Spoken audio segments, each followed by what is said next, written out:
if I get a judgment through the landlord and tenant board, I can take that, go to the next counter of small claims, and garnish that person's wages. I can seize CRA payments, I can freeze their bank accounts, I can seize their assets if they have any assets in their name.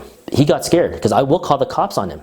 He's trying to take my rent and hold me hostage. No, dude, you don't do that to me, man. He said, you know what? Give me the keys. Give me my rent. I'm calling the cops on you. So I quickly fired him, and then I started to do the property management. What is up, YouTube? Matt McKeever here with another Kasey video. And so, by popular demand, you guys demanded it. You want to hear what happened in Hamilton, Ontario, which Kasey kind of refers to as one of the biggest mistakes. In fact, he ended up selling a bunch of his RSPs just to make his investors whole.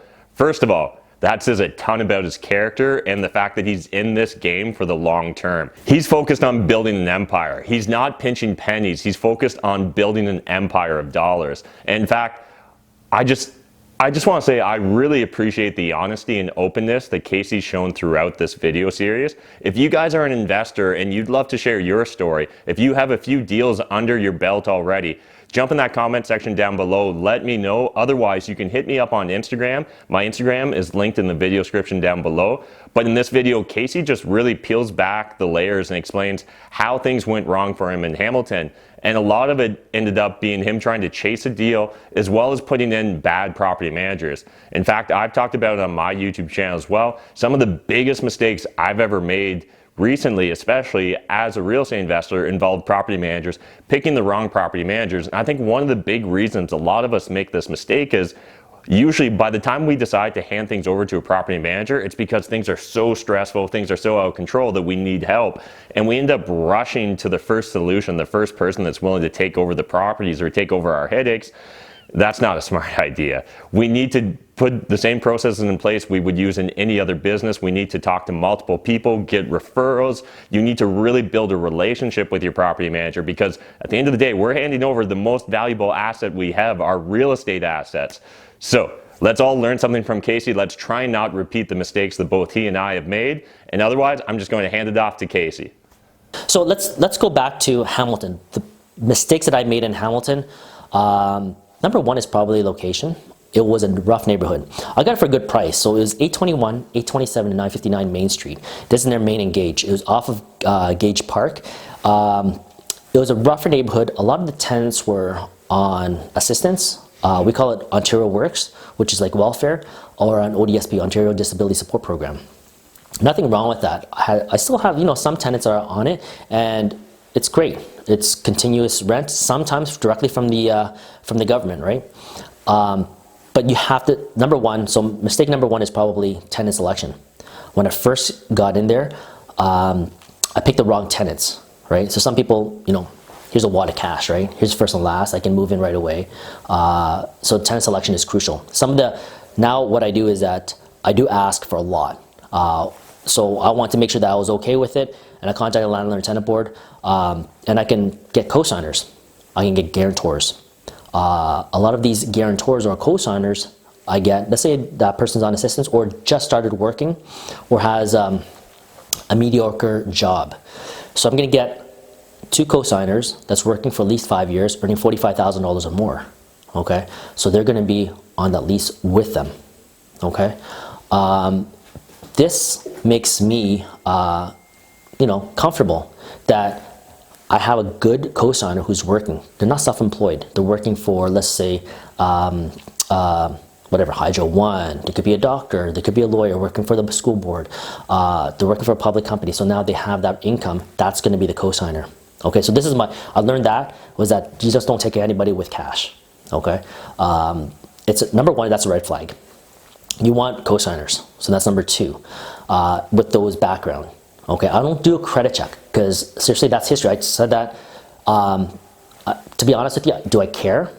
Not really. They can show me a credit check, but going forward, they may not pay me.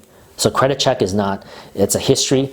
It's something that I want to be able to go after somebody that has income, right? So that's my next take, is that I want somebody that has a full-time job who I can come after them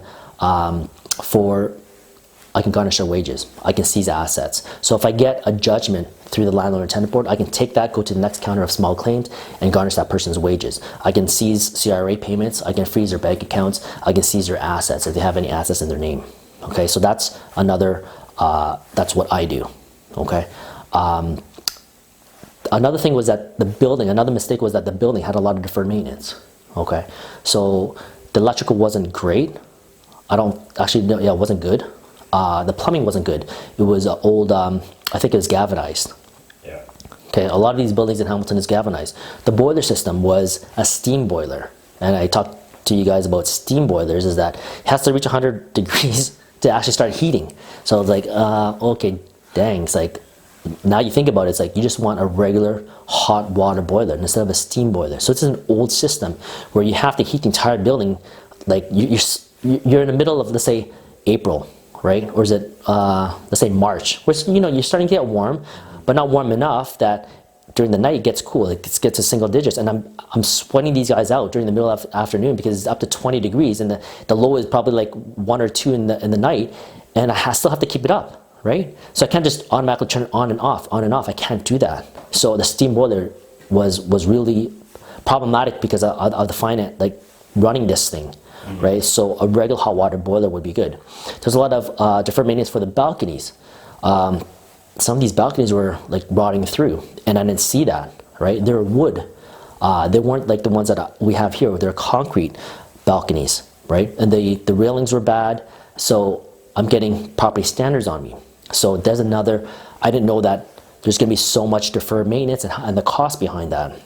Remember, this is the 2004 when I first started, 2005 to 2007. I bought it around 2005. It seemed like a really good deal, but I didn't put enough money in there, and I got bad tenants. And plus, so that's one, deferred maintenance. I had the boiler, balcony, walls, exterior walls. I needed tuck pointing as well.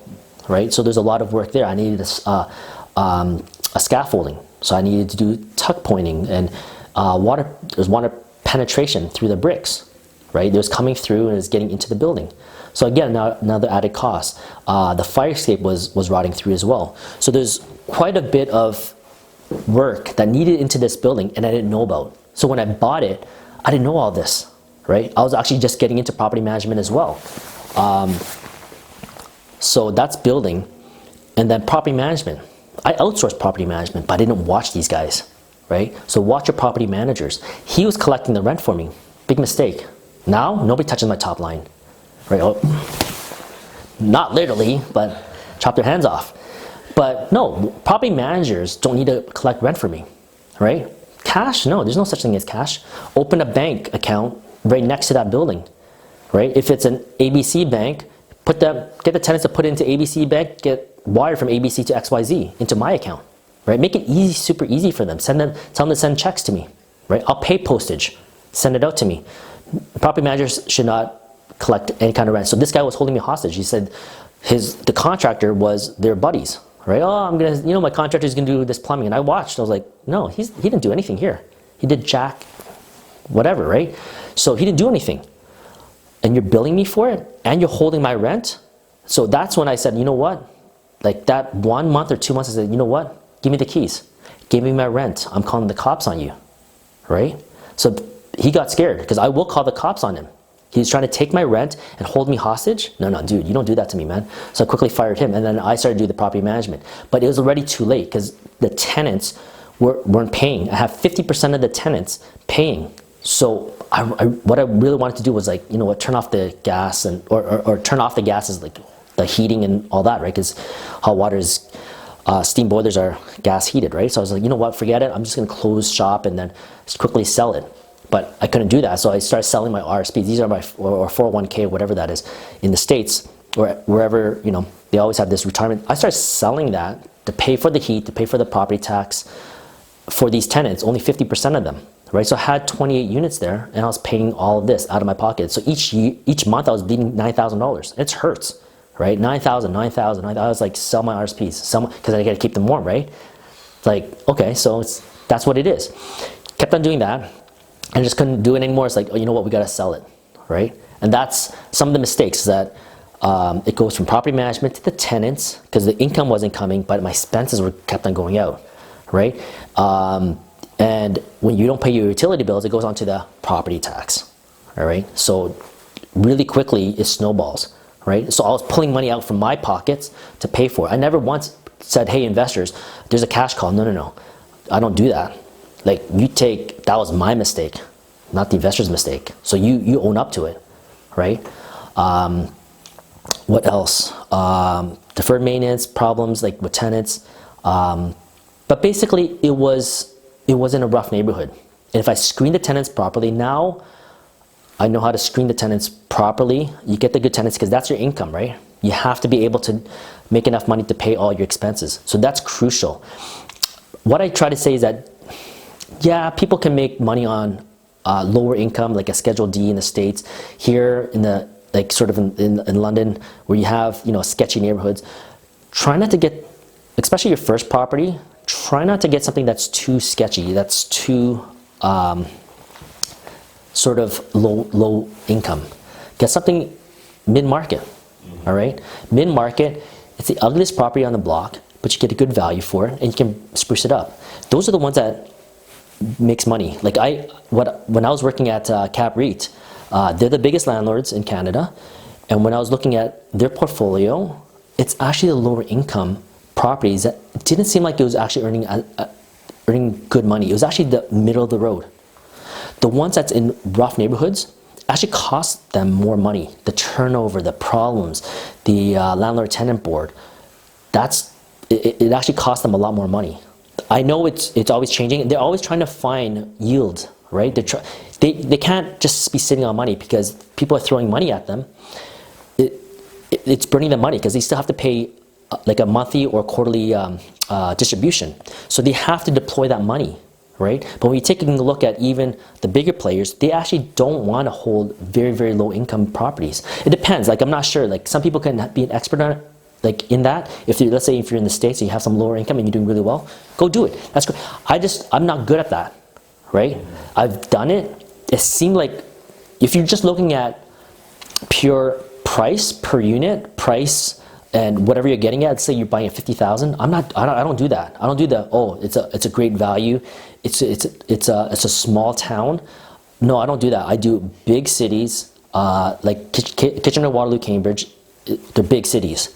They're secondary areas. They're not primary like Toronto or like in New York or London, but they're an hour away. And that's what I'm looking for. I'm not looking for something that's smaller, that's really doesn't support it by the companies, by the growth. So I always look at something that is sustainable through the long term. So that's what I'm looking for. Again, Hamilton, yes, it's a big city, but I made those mistakes and that sort of collapsed that. So cut your loss. That's what I did. I cut my loss, learned from it, and now, you know, paid my investors back. I talked about that, but you learn from it and you know what to do. So I've done it. It hurts, right? Losing 400K, it hurts. Probably even a little bit more because of the monthly cost, right? But you know what? It's something that I learned. If I did it when I was like 60 or 65 years old, it would have killed me, right? Like, I can't retire, right? But you guys are young. Learn it. Learn it when you're young, right? There's nothing wrong with mistakes. There's nothing wrong with doing something and failing. Doing something and it doesn't go your way, because you're just going to get better at it. And here's a little snippet that my son, he's trying to get into UCC. It's a prestigious boys' school. I'm not sure if you heard of it. It's Upper Canada College. He's only 7 years old, but he goes to another private school. And all my kids go to private school. There's a question on the interview, and he couldn't get past it. It was like, tally this up. And he couldn't understand what tally means, right? It was like, and then he skipped it. You're not going to get in. It's this Friday. He's going to find out if he gets into UCC or not, right? But my story is this, is that don't let that one word or that one thing stumble you guys, okay? And not make you like start it or even finish it, right? Take that, like, try to read between the lines. He's only 7, I understand that, right? But he may not get into UCC now, Upper Canada College. So he may not get into this private school just because he just gave up, right? So whatever you guys do, it's like, yeah, I hit Hamilton, but you don't give up, right? So I made a mistake there. It doesn't mean, oh, this word tally, I don't understand it. This Hamilton properties, they killed me. Forget it. I'm out of the game, right? I tell my son this, is that you try. Just try. I'm telling my boy this, right? He understands this now. I was whatever, just washing it up one day. I was like, Daddy is like, oh, so you don't want me to get 100%. No. He understands this. I'm not looking for perfection. I'm not looking for 100%. I'm looking 100% effort. And he gets it now, right? I'm not looking for you to get a 10 out of 10 on that quiz, on that test, but did you try 100%? Right? I just want you to try. On that interview, on those questions, I just want you to try, okay? Just give it a try. You may get somewhere with that. Don't give up. And this is how I talk to my kids. This is what I told them, is that you're on a football field. You have that football. You're in the red zone. You see that end zone right there? That's when you score. You get that touchdown. Don't let anybody ever make you drop that ball. You hold it. That's your opportunity. That's your football. You hold it. You gotta beast mode. You gotta LeBron. Like you gotta, what's his name? Marshall Lynch. You're gonna straight arm that guy who's coming, who's gonna try to tackle you. Don't let them get to that football. I told my son this. Okay. Don't just drop the ball and just walk to the stands and sit there and watch somebody else do it. Right? So you gotta take that. That's your opportunity. Don't let the word tally, okay, make you fumble, make you skip that. You're gonna grab that football. You're gonna stiff arm that guy. You can get your blockers, even if your blockers don't block for you. All right, don't blame your blockers. He didn't let you fumble that ball, and you get to that end zone. That's your opportunity. Don't let this opportunity drop. Right? I tell my son this. I tell my girls this. Right? It's not only my son, but it's my girls too. You're in this game. Why do you want to be on the sidelines? I don't get it. Right? So your listeners your viewers are here. Some people don't even want to start. You know what? Do something else then. Right? But don't just be watching these videos after videos after videos. Get in the game. You're like a spectator. I tell my kids the same thing. One day they're gonna watch these videos. They don't like these videos because I'm not a Beyblade. I don't know if you guys know what Beyblades are, right? But I'm not fancy. I don't spin around, right? But get in the game and don't let people, okay, or blockers like bang, you got somebody tackling you, punch that ball out and you fumble, right? This is your opportunity, right? So get in the game, people. Don't be a spectator. Thanks again to Kasey. Smash that like button if you guys got value from this video. Hit the subscribe button if you're new to my channel. And otherwise, just get out there and network. Remember, the way I met Kasey was through networking. It's the reason myself and Jeff Weibo host so many networking events here in London, Ontario, here in this very mansion, in fact, even like things like this Vegas or like the limo tours that we're constantly doing. If you guys want to find out more about the events we're up to, jump in the video description down below and you'll find links to all kinds of information, all kinds of additional events and things you maybe haven't heard about. And otherwise, follow us on Instagram because that's where you're always going to get the most up-to-date information. Until next time, remember, making money is a team sport. There's more than enough money in this world for us to all make it, but if you're not saving it, I mean, like, what's the point, guys? Thanks. Bye.